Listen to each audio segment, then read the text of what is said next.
Autre question ce soir, sommes-nous seuls dans cet espace infini? Existe-t-il une autre forme de vie? Eh bien, on va prendre la direction tout de suite de Washington. Bonsoir. Autre question ce soir, sommes-nous seuls dans cet espace infini? Existe-t-il une autre forme de vie? Eh bien, on va prendre la direction tout de suite de Washington. Bonsoir Loïc de la Mornay, sous la neige. Loïc, cette fois, ce n'est pas n'importe qui.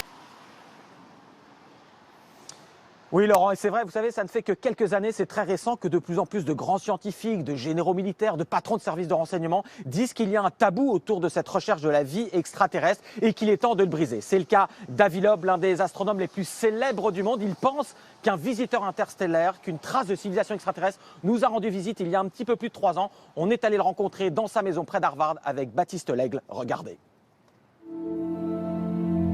Dans le silence de l'espace, en 2017, il s'est approché de nos planètes, la Terre, Vénus, Mercure et notre Soleil, avant de repartir. Et depuis plus de 3 ans, il secoue les scientifiques. On l'appelle le visiteur interstellaire, car c'est le premier objet à venir d'au-delà de notre système solaire.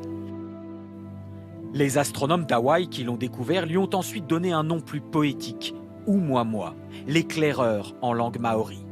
Un messager qui, selon l'un des astronomes les plus prestigieux au monde, est peut-être le premier signe d'une civilisation extraterrestre.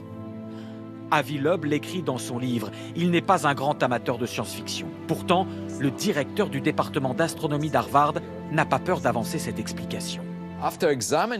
Après avoir analysé toutes les données, j'en suis arrivé à la conclusion que ça pourrait être d'origine artificielle.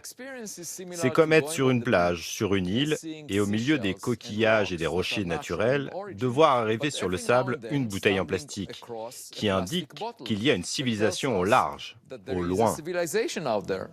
Voici la seule vraie photo d'Oumuamua à 24 millions de kilomètres de distance. La communauté scientifique l'a d'abord représenté comme un rocher en forme de cigare.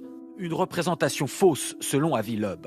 D'après ses directives, nous avons fait travailler le service d'infographie de France Télévisions. Et voici à quoi le visiteur interstellaire ressemblerait en réalité. Les variations de lumière que reflétait cet objet, qui tournait sur lui-même, montrent qu'il est plutôt plat. Il a une forme de pancake, pas celle d'un cigare. Une crêpe mystérieuse de quelques centaines de mètres de long et qui a anormalement changé de direction en approchant du Soleil. Des comètes peuvent changer de trajectoire quand leurs glaces fondent en éjectant des gaz. Aucune traînée n'a été détectée chez Oumuamua, mais pour d'autres astrophysiciens, mystère ne veut pas forcément dire vaisseau extraterrestre. Ce n'est pas tout à fait une comète, c'est pas tout à fait un astéroïde. Mais si ce rocher vient de beaucoup plus loin que notre système solaire, ce n'est pas étonnant qu'il soit un peu différent. Avi Loeb dénonce un tabou dans la communauté scientifique. Je n'aurais pas pu dire tout ça plus tôt dans ma carrière, car j'aurais risqué mon poste. Et il nous conduit dans son jardin enneigé pour une leçon d'humilité. Il y a des milliers de milliards de galaxies comme notre Voie lactée dans l'univers visible, tout combiné.